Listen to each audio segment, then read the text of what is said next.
Assalamu alaikum, I'm Aisha and you're watching SAMAA News. Here are today's headlines.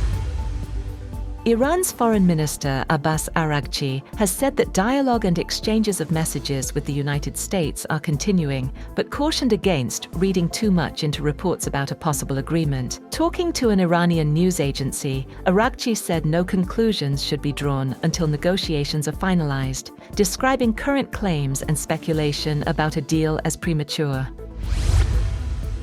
Iran's parliament speaker and top negotiator Mohammad Bakr Kalibaf says Tehran will not approve any agreement with the United States unless the rights of the Iranian people are secured. Speaking at the opening of parliament, Kalibaf said Iran has absolutely no trust in US promises and will only move forward based on tangible results. He added that Iran will not fulfill commitments unless it is fully certain its conditions are met. He stressed that Iran's negotiating team remains firm in its approach, saying the country's stance is backed by readiness to sacrifice for the people of Iran. Islamic Revolutionary Guard Corps has said that 28 commercial vessels, including oil tankers and container ships, passed safely through the Strait of Hormuz over the past 24 hours under IRGC coordination. Iranian authorities reiterated that all vessels must follow designated routes and obtain permission, warning that any interference with the strait's management would prompt a response.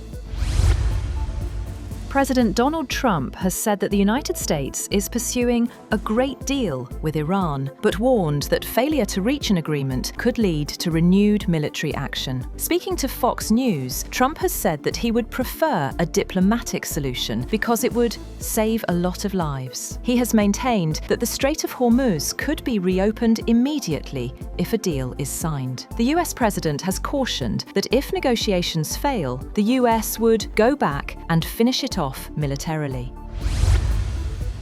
US President Donald Trump has revised a proposed framework aimed at ending the war with Iran and sent the updated draft back to Tehran for consideration. According to the New York Times, the US officials have stated that Trump was disappointed by Iran's delayed response and continues to have concerns about certain provisions in the proposed deal.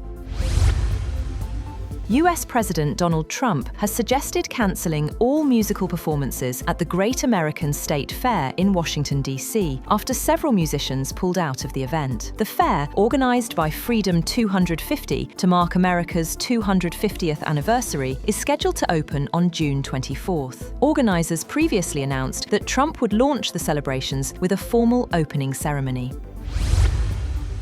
Israeli troops have captured the strategic Beaufort Castle, a Crusader-era fortress overlooking southern Lebanon. The seizure of the hilltop stronghold near Nabatea followed days of intense fighting and airstrikes in surrounding villages. According to reports, the operation marks Israel's deepest advance into Lebanon in more than 25 years. Meanwhile, Benjamin Netanyahu has ordered the Israeli occupation forces to deepen and expand their control over areas in Lebanon. The announcement comes after Israeli forces seized the historic Beaufort Castle and surrounding high ground in southern Lebanon, despite a ceasefire that has been in place for more than 6 weeks. Tedros Adhanom Ghebreyesus has called for greater international support to combat the spread of Ebola virus disease during a visit to the hardest-hit region of Democratic Republic of the Congo. Speaking in Bunia, capital of Ituri province, the World Health Organization chief has said that the international community was assisting the Congolese government, stressing that more support was needed to contain the deadly outbreak. And more than 200 people were injured and 1 person died in post-match unrest following Paris Saint-Germain's second consecutive UEFA Champions League triumph. Authorities say dozens of police officers were hurt and hundreds of arrests made as celebrations in Paris were overshadowed by clashes, vandalism and arson. That's all for now. For more updates, visit www.samaa.tv. Thank you for watching SAMAA News.